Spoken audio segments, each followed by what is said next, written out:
In our study through the Old Testament book of Psalms. We are going to cover the 24th and 25th Psalm today. You know, I probably ought to stop saying which ones we're going to cover because last week I said we would be getting to the 24th Psalm along with 23, and it's just, we'll take it as it comes. So we'll start it at Psalm 24 and we'll leave it at that. I think we'll get to 25. When we look at this first one in 24, the Psalms are very different. And yet you see a common theme in them. David is always going to be in a place of petitioning the Lord for his favor and pleading his cause, if you will, asking for God's assistance, and that as he understands it, again, his world is much different than ours, that he would ask God to look upon him and the things that he has done, and that God would reward him accordingly. And so we don't pray those kind of ways ourselves because, you know, all of the merit, if you will, is all on Jesus' side of the equation as far as the Christian is concerned. But as David understood it, it makes perfect sense. If you're walking in a place of uprightness, then you would say, Lord, repay me according to my uprightness, and the fidelity that he would show to God's word and the obedience too. So anyhow, he does that. And in this 24th Psalm, it's known as a song or a psalm, but a song also of ascension. So when you read the words to this, in the context, it seems to fit, and so I'll go along with what is put there traditionally, that this would be something that was sung as they would go up to worship.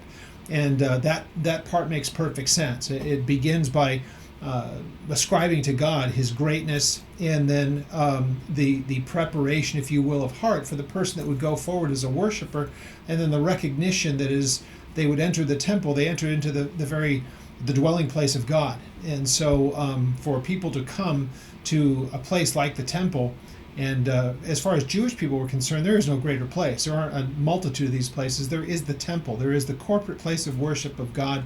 And so the people going there would recognize who they are and what God has done to give them the ability to come there. And so we'll look at that as a song and a psalm of ascent. The second one is really David and just his proclaiming and some things that he just sees as recognition, some things where he's petitioning God, just some really beautiful language that's there.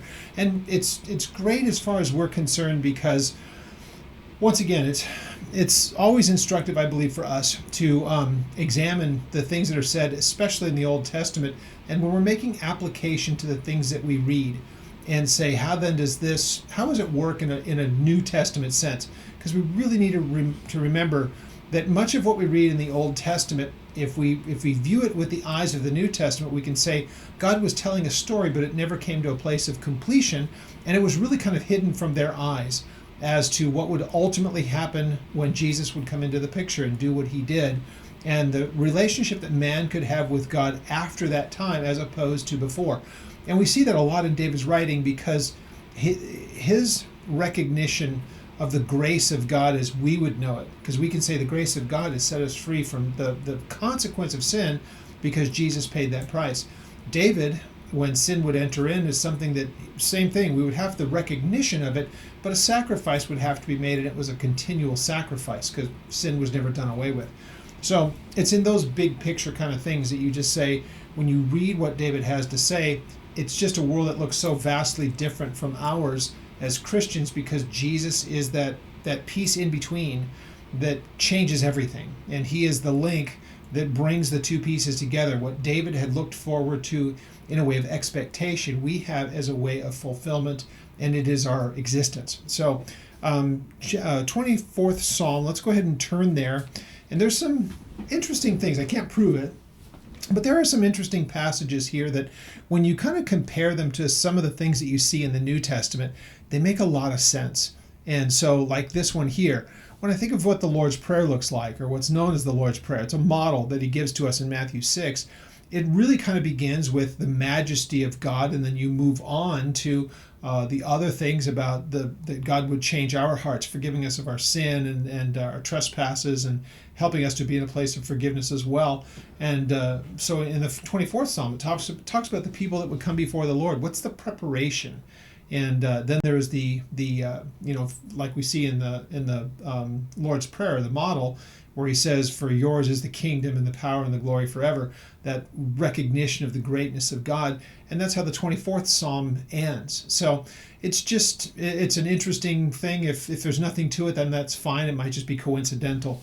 But once again, it's kind of fun when you read through these things that you can see sometimes parallels, if you will. If in thought, potentially, theologically, doctrinally, it's always kind of interesting to see the potentials that are there. So anyhow, we'll look at a few things. There are some in the 25th Psalm that is very clearly thoughts that are taken from a couple of New Testament places, and ultimately Sermon on the Mount. So Matthew 5 through 7, two different places that I'll point to when we get there.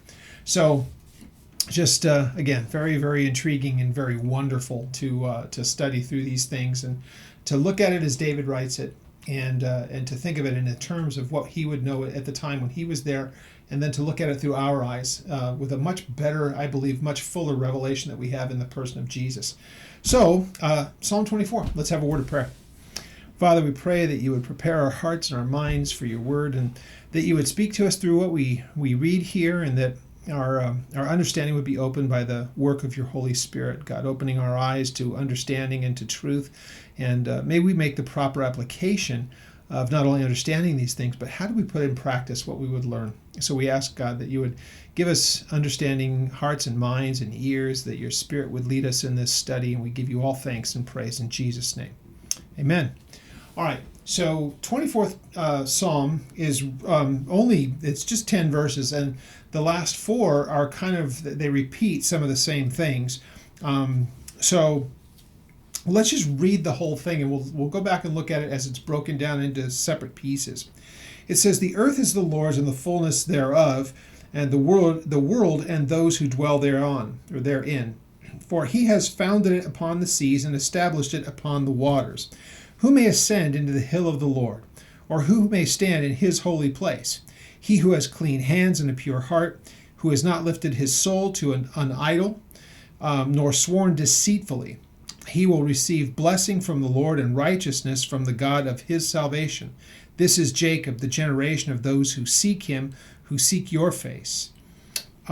Lift up your heads, O you gates, and be lifted up, you everlasting doors. The King of glory shall come in. Who is this King of glory? The Lord strong and mighty, the Lord mighty in battle.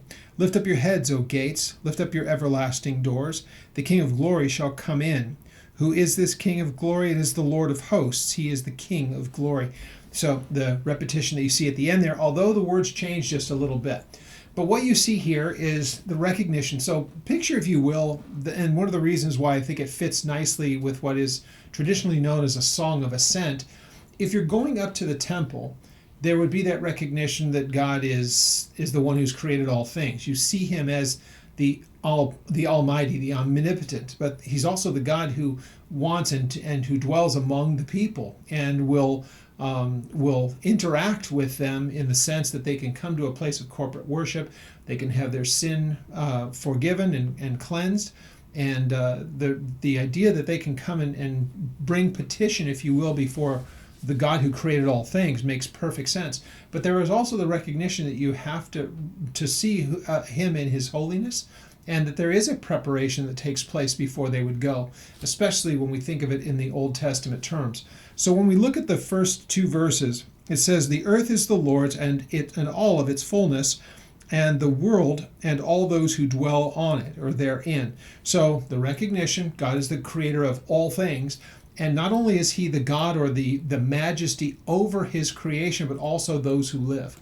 So, people that may be atheists, don't believe as Christians would believe, would read that and say, well, that's fine. That's what you people believe. It doesn't matter whether or not they acknowledge him in this life. The day will come when, if they stand before him, or when they stand before him, if they plead that they were atheists, that they never believed in him, it doesn't change that they're responsible. So he really is the one who is the sovereign over all things, whether it's the creation or those who are the created or that which is the created, if it's a living being, and especially as far as humans are concerned. But it's ultimately all his. He is the singular sovereign.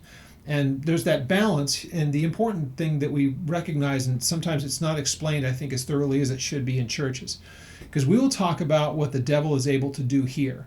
And let's just remember that God did not give away his sovereignty when the devil was able to do the things that he did. And so he would always only be able to do that which God allowed him to do. And so for this time, as far as the earth is concerned, he's kind of, because the Lord allows it, in a place of a great amount of authority in this world right now. It's why he's able to do so much. And so that time is coming short, and that's why I think you look around the world and you can just see everything is really on a downward trajectory. It's not depressing, it's just a statement of fact. Take a look at the world around you. It's pretty easy to see, but it is what I would expect as the time grows shorter and as we await the Lord's return. So with all of that said, this is just David stating the obvious. The Lord and who he is and what he is, and all about his creation. So the earth is the Lord's and all of its fullness, everything that there is, not just the earth. This goes to the entirety of creation. It's just a given. And then it says in verse 2, for God is the one who founded it upon the seas and established it upon the waters. Now, David probably doesn't understand the fullness of the creation. He just sees the dry land separated from the water, not realizing that it's all land and that there's these gaps that fill in the water between the land masses. But as we would see it, as David would see it, or if you're just painting a picture, it would look like the land is placed out on the water. And that's the imagery that's being used here, but the recognition that even that, when we read what he has to say as far as Job is concerned, God is the one who set the limitations of where the water could go, this far and only that far. So the whole of the creation is best understood in verses 1 and 2, that again, if you're going up to the temple, to a place of worship, the proper recognition of who God is monumentally important because you have a reason for going there, obviously.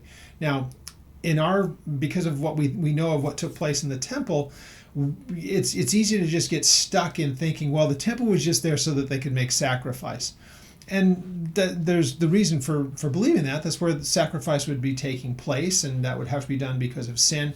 But there were other offerings that happened there too that were not because of sin, but rather of thanksgiving and other things. First fruit, which is also thanksgiving, but you're giving back to God because of what he's given to you. And so there's a worship element to it as well. It's not just about sacrificing animals for your sin, though that's a major component of it. There are other reasons why you would go there. But if you don't really believe that God is who he says he is, then you don't do it in the first place. Why bother? I mean, there's no reason for it other than God had instructed them to do so, and you believe that he exists.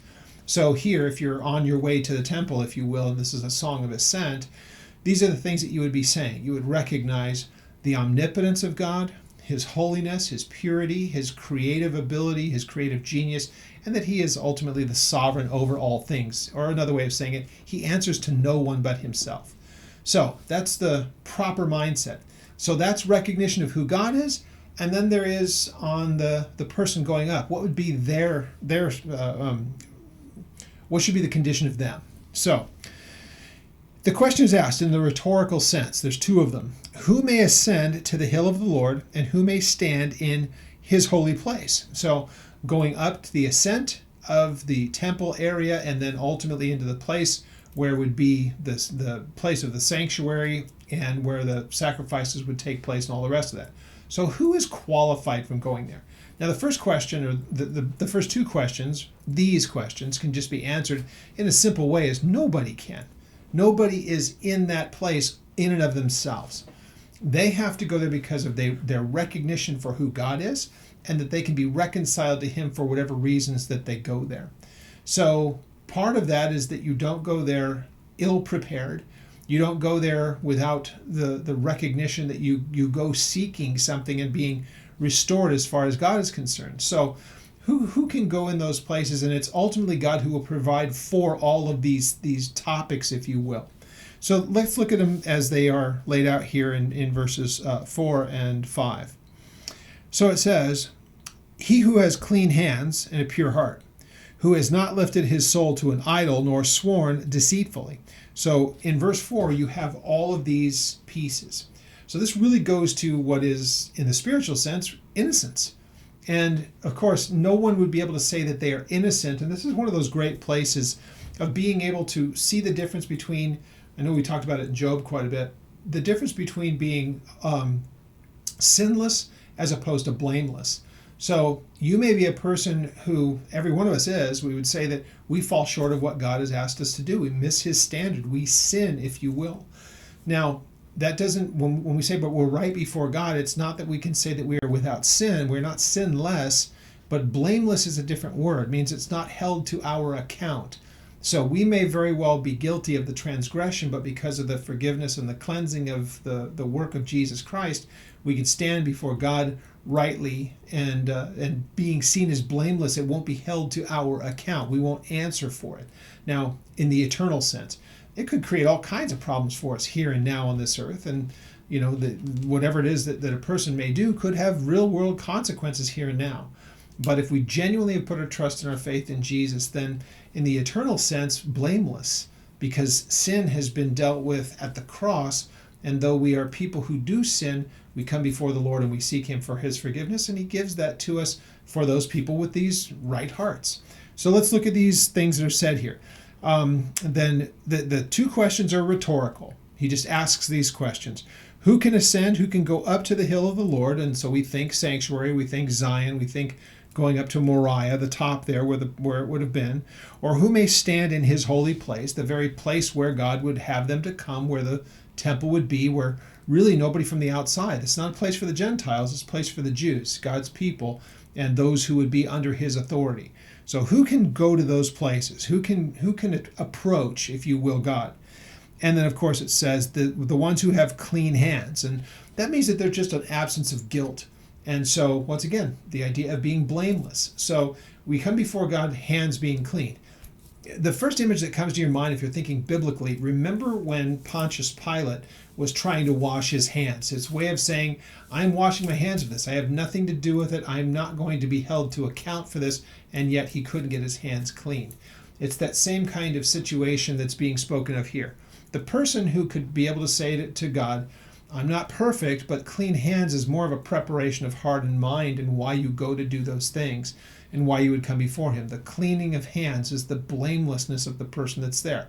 Not perfect, not sinless, but right as far as God is concerned, and there is that blamelessness or that idea of clean hands. The second part is that there's also this pure heart. So there's no guile, there's no hiding of things. There's a purity of heart. It's not dirty, it's not guilty, it's not sinful, unrepentant. It's not all of those things. There's a purity that's there. It's a cleanness. It's been cleansed. So the person that goes there, clean hands, pure heart, and it says one that has not lifted its up its soul to an idol, or some renderings are vanity. Those things done in vain. So this goes to the idea of spiritual fidelity. Means that you haven't lifted yourself up. That means becoming, looking upon or being engaged with some other thing. And that means that there is, again, a spiritual fidelity. So one who has not lifted up themselves to an idol or offered themselves over to some kind of vanity. So again, the kind of broad terms, but still definite enough that we can understand. Clean hands, we come before God seen as blameless. We're not held to account for those things because we've made it right before God. The purity of heart means that there's just no guile. It's not what you see here is different than what you would see if nobody else was watching. There's not some too standard thing that's going on here. And these are people who have not lost in the sense of fidelity. They have not lifted themselves up to some kind of idolatry or vanity. And then it says also people who have not sworn deceitfully, in sense of dishonesty or deceit. You're not looking to deceive people. And so there is all of these things. When God looks at us, just think about putting those pieces together. God looks at us when we come before him. We're not going to the temple, but we can say that this is kind of the same thing if we're going to be going to church, or we come before him in prayer, or we come before him to study his word, whatever else the case may be. Always good for us to come before him if necessary, as necessary, and just say, God, you know what's happening in my heart and my life. You know my failings. You know my successes. You know the things that I have done. I simply come before you and ask God, make it where I can have clean hands, pure heart. And, that's kind of the day-to-day of things. The idea that we wouldn't lift ourselves up to idolatry, and we can think of it as being in the worst case scenario, following after other gods. And yet, if we really kind of narrow the focus a little bit, this can also be those things of, do we share the place that God should have with something else, or even someone else? So that idea of not being given up to vanity or to idolatry, that wanting to make sure that we stay in this place of spiritual fidelity to God at all times. Clean hands, pure heart, and then not acting deceitfully, not acting in such a way, which really, again, is disqualifying, that you would be doing something deceitful or deceiving towards another person. So that you haven't sworn, you haven't taken an oath against someone for the sense of deception or deceitfulness. So this would be, he gives 4, he could have given 100 different things, but this really does kind of encompass so much that's there. Our rightness before God, because clean hands, pure heart, and then there is also our fidelity towards him, and the fact that we have fidelity towards him means the interaction towards other people is indicative of that relationship that we have with him. So it says, here's how that is then repaid. Again, if you're phony on any of these things, if there's a real uncleanness in your hands and of your action, if you will, and there's an impurity of heart, you can't fool God in these matters. And so, if you're going to go to the hill of the Lord and don't have all of these things right, they need to be made right before you go. Because here's the promise: if all those things are in place, the things of verse 4, then this person will receive blessing from the Lord and righteousness from the God of his salvation. There's the promise. That everything that God had promised, and that idea of righteousness and blessing, God already promised all of these things to his people. If you walk rightly before me, and let's face it, if it comes to the idea of clean hands, pure heart, all the rest, in order to qualify for those things, that means that they are going to be observant according to God's law. They will be careful to do the things that he asks them to do, as much as a person can, which clearly they're going to fail just like we do. And yet, if a person is going to be in a place of fidelity towards what God has required of them, then they're the ones who can come before him. And then the promise is, God's going to make good on all of the things that he's already said. Blessing and righteousness. So you're going to be, on a personal level, standing before God, rightly before him, acceptable to him, because you're obedient to the things that he has said. And that blessing would be that God would say, think of blessings and cursings like back in the book of Numbers, when he says, if you do these things, here's the blessings. If you don't do these things, here's the cursings. I think it's chapter 28. Some really heavyweight things that are said there. So that's people that are under the law. Now, David goes from that part there in verse 5 to then he says, this is Jacob, the generation of those who seek him, who seek your face. Now, there is a lot of question about the wording of this, and the Septuagint word's a little bit different. And so there's a little bit of controversy in this, but we could actually take that first part, this is Jacob, we could move it to the end of the sentence and it would read something more along these lines. This is the generation of those who seek you, who seek your face, O God of Jacob. So there's a song that's similar to that. I remember singing it years ago. I haven't heard it in a very, very long time. But the point is, David would say that from generation to generation, who is the person that could ascend? These with clean hands, pure heart. They have not lifted themselves up to vanity or to idolatry, and they don't swear secretly. Those people, the generation at any given time, those sons of Jacob, those tribes of Jacob, seeking the face of their God, the God of Jacob, these are the people who are able to come. And so, with that as the procession, then they would be able to say to the gates, going into the very temple complex, they would say this, lift up your heads, O you gates, and be lifted up, you everlasting doors. So imagery, of course, the way of making entrance to a coming king. And what's he coming back to? He's coming back to the house of the Lord. And so not only are the people there, but God is with them, and he is going to meet them there. So the prayer or the song, if you will, is gates open wide in the everlasting sense, not just for today, not just for tomorrow, but the place that God would occupy is an everlasting kingdom. He's an everlasting king, and he has an everlasting people, covenant people. So with that being said, David would see this and says, so lift up your gates, lift up your heads, O you gates, be lifted up, you everlasting doors. The King of glory will come in. This is a way of saying the sovereign. So he's the King of glory. He is, who is this King of glory? He is strong and mighty, mighty in battle. And then he says, once again, lift up your heads, O you gates, and lift up, you everlasting doors. So a little variation in the wording here, but it's still meant as the same thing, is that he's the conquering king. And so he's the king that goes out to battle and comes back in the sense of conquering or victory. And the second part is where it says, and the King of glory will come in, verse 9. So it asks again, who is this King of glory? He is the Lord of hosts. He is the King of glory. Back to that same thing. Lord of hosts is that term about the king that leads in battle, but he is the sovereign over all things. He is seen as not only the God of the armies, but he's also seen as the sovereign of all things. So just great language that David has here. And it would be the perfect kind of a song that you would sing if you're going up to the temple.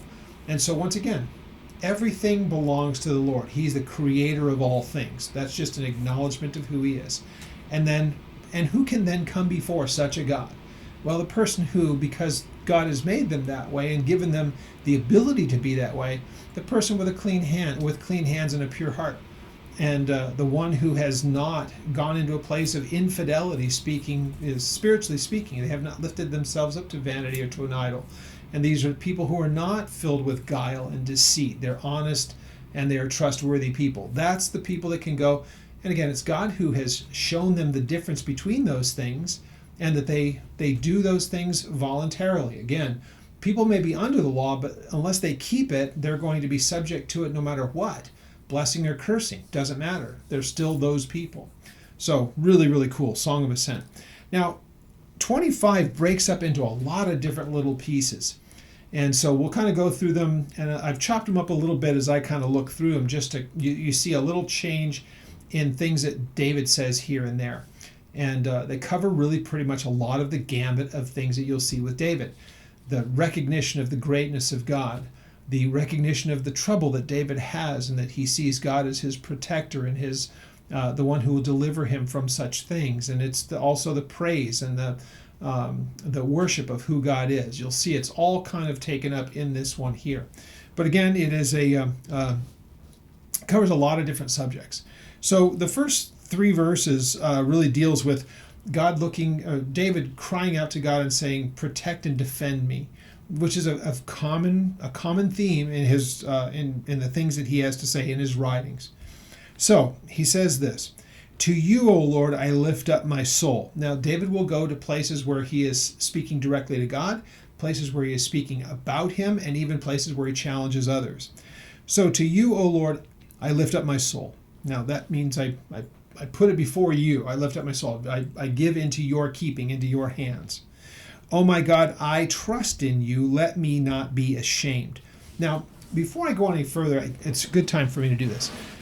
Some of you I know that I have social media, and I post things on Facebook probably more than anything else. And one of the places that I look at, and I struggle with it a little bit, I'm recording this on July the 3rd. Tomorrow being July the 4th, I'm expecting to see a whole bunch of people posting things about if my people will, if my people will call upon my name and seek my face, turn from their wickedness, and turn from their evil, pray, and all those things. Again, 2 Chronicles 7:14. Too many things going on in my mind. If my people who are called by my name will humble themselves, pray, seek my face, and turn from their wickedness, then I will hear. Okay, that's the quote. I'm going to see a whole bunch of that stuff applied to America tomorrow. It doesn't fit. It's not spoken to America. It's spoken very, very clearly to the children of Israel because it was said at the time that the temple was dedicated by Solomon, and it was God's reply to Solomon's prayer about the children of Israel, period. It doesn't belong to anyone else. So if I look at a passage like this where David is saying these things, he's speaking in the very general sense. And this is not God speaking to the people. This is David making these observations. So if I quote from what David says here, and I might have somebody push back and say, well, we're not supposed to claim those Old Testament passages. If they're said, especially by God, directly to a people and for a specific reason, yeah, well, find a New Testament passage that says the same things. You won't have too much trouble if you just spend a little bit of time. You'll find New Testament passages that say the same thing without trying to co-opt something from somewhere else. But anything that you see in here, this is David making observations. In this particular passage, again, Song of Ascent, we can understand the heart if we're going to church and all the rest of it. We get the mind of it and all.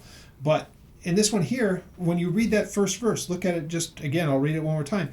You, O Lord, I lift up my soul. Oh my God, I trust in you. Let me not be ashamed. Nobody's going to have a problem with that. I don't care what period of history you live. And it's not specific to a particular group of people because it's a promise given to all people who would be able to know to call upon the name of the Lord. Let me not be ashamed. The idea is that I put my trust in you.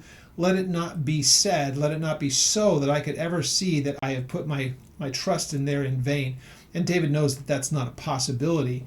It's just, I trust in you, let me not ever be ashamed. Let me not ever be ashamed that I call upon you and all the other reasons why anybody could bring shame upon themselves. It's never God who's going to allow those things. It's always, if it happens, it's going to be that we have brought shame. So, verse 2. Oh my God, I trust in you. Let me not be ashamed. Let not my enemies triumph over me. And so there again, he's put his trust in the Lord. Let not his enemies triumph. That would be a shameful thing because he says God will always come to the defense of those who call upon his name, who know him, who are in that right place. So, indeed, let no one who waits on you ever be ashamed. Let those be ashamed who deal treacherously without cause. David had plenty of those people. Now, this idea treacherously without cause. You're never to deal treacherously. It's not that he's saying, don't let them deal treacherously if they don't have a cause. There would never be a time when God would say, that's fine, you can be treacherous because you have a good cause. David really would say, don't let them act treacherously. They have no cause for anything that they would do, treacherous or otherwise. It's really his enemies that he's got in mind here. Let them not triumph over me. Really, again, he'll mention something very similar to this by saying, for your name's sake. Because again, David would say, I've trusted in you. Why would he trust in you? Because God said he would come to his defense and all those who would call upon him. So God's already promised them blessing or cursing. So people would come against you. Remember when they're coming into the land under Joshua. If you're walking rightly before me, keeping my statutes and my commandments, no one will be able to stand against you, period. No qualifiers, no nothing at that point if they're walking rightly. Now, implied and it is expressly said, if you do not do these things, I'm going to give you over to them. So that much they know. So for David to be able to say these things, I put my trust in you because you have made promises. Therefore, since you are able to keep your promises, and I abide in you, let not my enemies. And he knows that it can't happen. He understands the process, if you will. Walk rightly before God. No one can withstand you. And so David says, let that always be in place. Now, show me your ways, O Lord, and teach me your paths. Lead me in your truth and teach me. For you are the God of my salvation. So here is show, reveal these things to me, teach me, give me instruction along the path as I go through life. And then he says, lead me in your truth. So it's not just the guidance of where God may lead him and that he would show him those things or teach him how to walk properly, but also teach him those things that God would have him to know. Now, whether it's Old Testament believer or New Testament believer. Let's just make it New Testament. We'll make it application because it's our day and age. When a person comes into the faith, comes to Jesus, gives their life to him, seeks his forgiveness and cleansing, and is born again. From that time on, that's not where everything ends. Because first of all, shouldn't you know what's actually taken place in your life? Of course, the answer is yes. So then it becomes a very simple thing about, well, then I should be pursuing after this belief that I have, and I need to learn what it is that's taken place. And so it's a never-ending process. Again, I'm going on 38 years as a believer, and I still learn things all the time, which I would expect. How am I going to ever exhaust God's ability to instruct me? I don't know that much. Nobody does. The learning never ends as a believer. So that idea that we would want God to lead us and instruct us and to give us guidance and to teach us along the way of not just how to walk, but what it is that we're supposed to know. David covers all of those things in this. And so why does he say all that? Because I want to be shown, I want to be taught, I want to be led, because you are the God who has saved me, the God of my salvation, that thing which gives to me saving grace and given me, eternity, the hope and the perspective. Again, we know it a whole lot better than David did when he wrote this. David would see the God as the one who saves him without question, but what does it mean to be saved to David versus when we say to be saved with us? We know sin is something that has been dealt with 2,000 years ago. David, sin would be something that would have to be dealt with as it occurred. And in order to be right and get your fellowship restored with God, the innocent was going to die for the guilty. We look back at one event that happened once and for all, and we know that is where the salvation comes from and what he has done in order to save us. So again, his world versus ours looks so much different. And he says, upon you I will wait all of the day, that place of constant expectation, waiting upon you. What would you have to say? Where would you lead? Again, remember, he's just said, show me, teach me, lead me. That idea of being in a place of expectation, I'm here to listen, I'm available. If I'm going to ask you to show me and teach me and give me guidance and direction, then I had better be available to you. And so David says that. He says, now remember, O Lord, your tender mercies and your loving kindness. So in verse 6, he's going along with this, that he wants that relationship part of it, if you will, this I seek your guidance, I seek your direction, I seek your even forgiveness. In verse 6 he covers that. Remember me, O Lord, your tender mercies and your loving kindness, for they are from old. They've been there, you've promised them before David had been born, though some of them were actually said directly to David.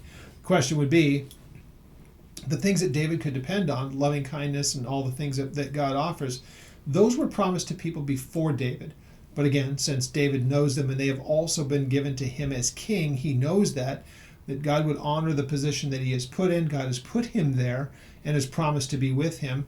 Again, if David's going to walk with the Lord will walk with him. So David is saying, remember those things. Not as though God would forget them, but it's like call them to mind that they would be in action, and that's what David is seeing. And again, nothing in this gives the impression that David's in doubt that are they still there? Are they still available? It's rather, Lord, would you please give them as like a day-to-day kind of a thing. Do not remember the sins of my youth, nor my transgressions. According to your mercy, remember me. For your goodness' sake, O Lord. Now, according to your mercy, remember me. Now, there's other times when David would say, remember about in the next psalm, he'll be talking about the things that he has done, that he would somehow merit those things. But he does understand that it works in both directions. That he can point to himself as saying, I've done the things that you have asked me to do. Please reward me according to my obedience to your word. But he can ask all of those things, and if God wasn't willing to give them, then there would be nothing for which God would forgive or have mercy or have grace. None of those things would be in place if God had not first offered them, and then David, because of that offer, walks in them. And this is what he's expressing in words. So, do not remember the sins of my youth, nor my transgressions. And the wording here, again, has been something that people have, I guess you can say, kind of debated. God, don't bring back up the things that I've done in my past, and don't let them have effect on me in these times. That's one way that this could be looked at. Or it's those things of the youthfulness that still come around from time to time, that as he gets older still is kind of struggled with things from his past. In any case, the one thing that we want to remember is that it's not like sins at some point in life are any worse or any better than at other times. it seems best to fit the context of God, please, if you've forgiven those things, then let them not be something that comes back to mess with my head, my heart, my mind, all of those things. They're forgiven, they're settled. And again, in parts of that, those things that used to trip me up, let them not trip me up any further. So, according to your mercy, remember me for your goodness' sake, O Lord. That idea, your goodness' sake, because you promised. May it be because of you and the fairness and the goodness that you have promised. Let it be according to that. Verses 8 to 11, this is kind of just more David's observation. The things that he sees and what he knows to be true. So he says, good and upright is the Lord, therefore he teaches sinners in the way. Absolutely true. Because God is upright and because he is always knowable. There's no changing in him. That's what you read in Malachi. He says it in the first chapter, because I do not change, you are not consumed. So God made promises, he'll make good on those promises, even though they may have deserved otherwise. God is he's never going to change his mind. He is always going to be consistent. So good and upright is the Lord. Therefore, because of that, because he's a knowable, we know how he's going to do the things that he does, not just because he has a track record, but because his word says so. Because of that, therefore, God teaches sinners in the way. So if he's consistent, and we always know where he is, then he's able to say, this is what's acceptable because it's always been acceptable. This is what is unacceptable because it's always been unacceptable. There's a straight line that is put down, and man can always know, because God is upright at all times. He's good and he is upright, therefore. It tells us also the humble he guides in justice, and the humble he teaches his way. In James, we just went through it about God giving grace to the humble, but he will resist the proud. This is very similar language that we have here. So let's remember that you can't put one over on God. He always knows what's going on in our minds and everything else. So the idea that somehow we could maybe work around him some way because of our own pridefulness or thinking that we've got something figured out, he's way ahead of us in all of those things. So when we understand, if God says, a humble heart, a person who is humble will come before him recognizing their shortcomings. God, I want to do these things, but I know that I'm powerless. Will you please give me the grace or the ability to do the things that would be pleasing to you? Those kind of things. God would be able to look at a heart like that and said, I can work with somebody like that. That's what I desire to do in them. But as far as the person that would be self-assured, thinking I don't need him for this, God's going to resist that kind of a person. So it's very similar. That's actually taken from the book of Proverbs, what James quotes about God resists the proud, but he gives grace to the humble. Very similar to this here. The humble he guides in justice, or doing the right thing. And then and the humble he also teaches his way. A person who says, I don't have the answers, but you do, Lord, so would you please instruct me? God's basically saying, great, there's a vessel to which I can pour in that doesn't think that they have it all figured out and there's no room for anything. So great place to keep the heart and the mind focused. It's a great passage, verse 9. All the paths of the Lord are mercy and truth. They would lead to that place of mercy and truth for the person that seeks him. Now, can we say that mercy and truth is the path that is there for the unrighteous? No, because the assumption is the person that stands right before God and they're walking where he would have them to walk, here's the end result of those things. Mercy and truth is what you will find walking on that path. 2, of course, here's the qualifier, to such as keep his covenant and his testimonies. So there is a doctrine in the church known as universalism, that since God is love and he gave his life for the sin of mankind, all mankind is going to be saved. Well, God is not inconsistent. And if there were those who did not find mercy and truth because they didn't walk his path, it's going to be the exact same way for the people in the New Testament who do not become obedient to what God has revealed to us in our times. And since Jesus came into this world to pay the price for sin, a person who rejects that gift of God for sin will not have that favor. So again, it's no different here in verse 10 than it is here. There's a qualifier. God so loved the world that whosoever believes in him will not perish but have eternal life. So by exclusion, the people who do not believe will not have the benefit of Jesus paying for the price of the sin of the world. So verse 11. For your name's sake, second time he has said this, for your name's sake, O Lord, pardon my iniquity, for it is great. So at times, David will talk about the uprightness of his heart and doing those things and all the rest of it, and those times when he does those things right. At the same time, he recognizes, and there are those times when I fail. So he says, for your name's sake, because you've said that you would be merciful even to those who had sinned, pardon my iniquity. And so David, there's a recognition of those things. How does God forgive a person's transgression unless they're acknowledged before him, as we see David doing here? It's something that we should learn if we don't already know it. For your name's sake, O Lord, pardon my iniquity, for it is great. The sin or iniquity, it's there.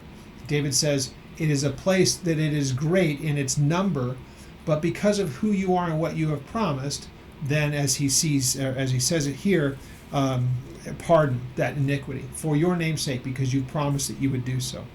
Now, verses 12 to 14, this has a very familiar ring. And think New Testament before I show you where I was thinking when I read this. I'm going to read verses 12 to 14. Who is the man that fears the Lord? Him shall he teach in the way he chooses. He himself will dwell in prosperity, and his descendants will inherit the earth. The secret of the Lord is with those who fear him, and he will show them his covenant. So, I don't know if you're thinking the same places that I am, but there are a couple of passages that I'm thinking about from, as I mentioned, the Sermon on the Mount. I'm thinking Matthew 5 through 7. Let's read these verses here, and we'll take them apart, verses 12 to 14 first, and then I want to look at what I think are some good parallels that we have in Jesus' own words. Verse 12, who is the man that fears the Lord? So this is just, again, another rhetorical question like what we had at the beginning of the third verse of the last psalm. So who is this person? Let's just say we worded it a different way. The person that meets this criteria, this person who, as he says here, fears the Lord, has reverence, awe, respect for the person of the Lord. Who is he? And if that person exists, here's what you'll notice about them. That person shall he teach in the way that he chooses. Now, this is that person, God will teach them in the way that he chooses. Some would look at that and say it could be he with a small h, not speaking about God, that it is the person who chooses to do the things that God wants. The man chooses because God makes the offer. He chooses to walk with God and to be instructed by him. So there's the second part of this. Him he shall teach in the way that he chooses. He himself will dwell in prosperity. But if we look at this, again, I want to be really careful how we read this. Who is the man that fears the Lord? Whoever this person is, that reverence and that fear would mean that they pursue after God. They choose to walk after him. I believe that's what is the correct way of reading this. Who is the man that fears the Lord? That person, him shall he, God, teach in the way that he chooses, that lowercase he. Because somebody is going to choose that they're going to walk with the Lord, and then there's also that idea that God is the one who then leads them in the ways that he chooses. So there's a reciprocal relationship that goes on here. And we know that God has things already set in place for those that are faithful to him. I don't believe that God causes a person to get saved, but once they are saved, if they're careful to follow him as he has called them to do, he's already put those things in motion. So remembering what Paul writes in Ephesians 2, remember that we are his creation and his workmanship, and that we're to walk in these good works that he has already put in place. That's verse 10. We should walk in them, as it says, these good works. We're created for the sake of good works that God has already put in place in advance. So you can read it this way. Verse 12, it says that God will teach the one that the way that he chooses. So God will teach, God will instruct the person who chooses to walk with him, and then God will also show him the way that he chooses that person to walk, the things that they're supposed to do. They are supposed to be dependent upon him for the way that they conduct themselves. It says in verse 13, He himself will dwell in prosperity. The person that follows and does what he's supposed to is going to live in a place of prosperity, and it doesn't mean material things necessarily. It just means that idea of success, of being right before God. Prosperity means blessing. It means that they're going to have the things that God has promised to them. But if you notice here, this is all speaking of spiritual matters and of relationship. So the idea that people take that extra leap about when it says prosperity, that it somehow means monetary things, there's no promise of such things. So, verse 13, he himself will dwell in prosperity, and his descendants will inherit the earth. The secret of the Lord is with those who fear him. And the secret is not in the mystical sense, but rather, what is it that makes a relationship with the Lord? What makes it operate the way that it does? This, what to other people would be a secret, is an open knowledge to us. So the secret of the Lord is with those who fear him. So if it can't be a secret if it's revealed to those who fear and respect him, because he's going to reveal it to them. Paul uses this as a rhetorical device a lot, where he says, behold, I show you a mystery. It's a mystery to those who have never understood it before, but now that God has revealed more to us, it can be understood. It's completely knowable because God has made it so.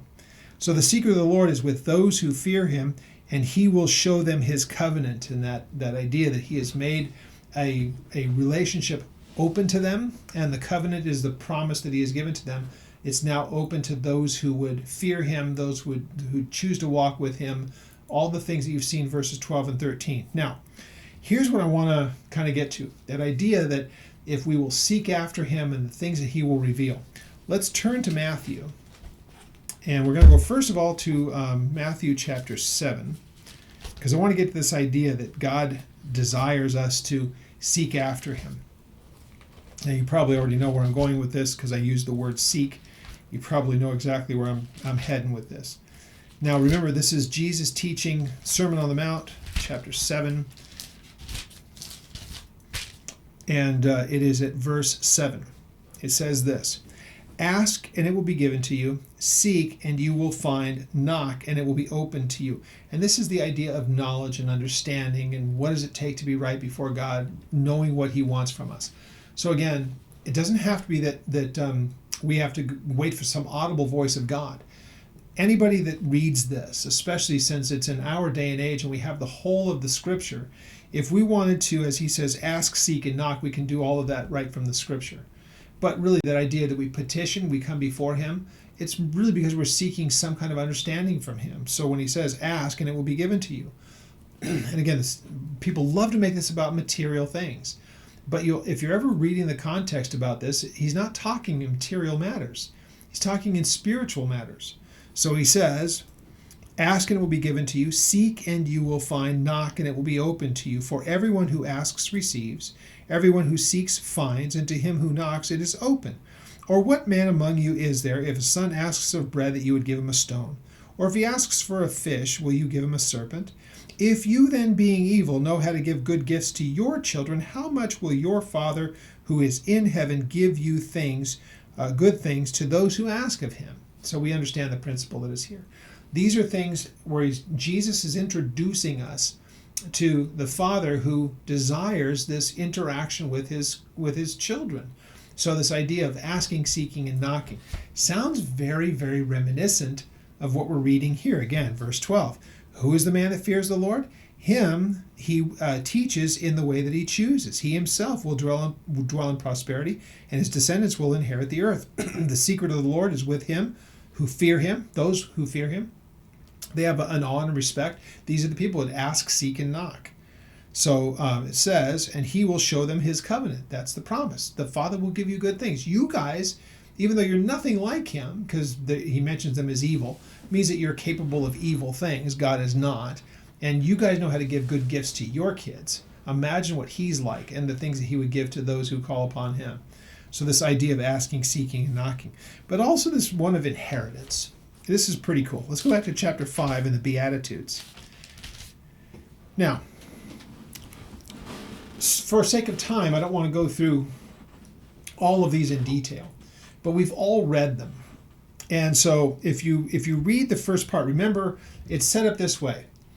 Blessed is the person that's like this, and here's what God is going to do as he meets them there at that place in their life.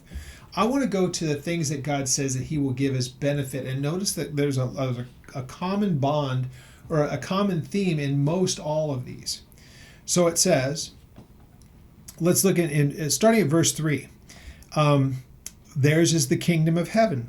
Verse 4, they will be comforted. Verse 5, for they shall inherit the earth.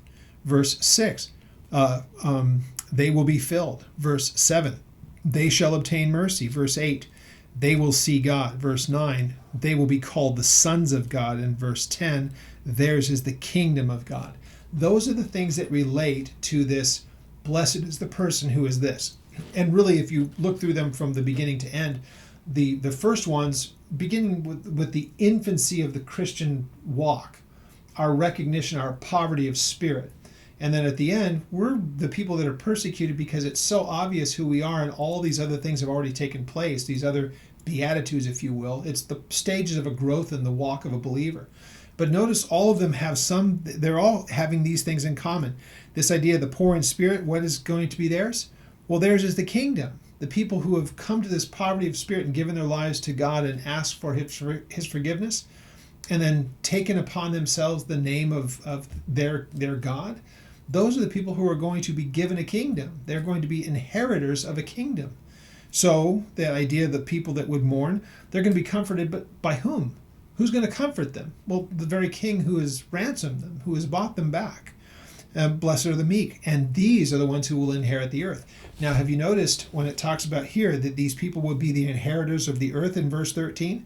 Are not all of these things kind of the characteristic of a meek person? And a meek just means that there's a gentleness and a mildness to them. There's not an arrogance in them.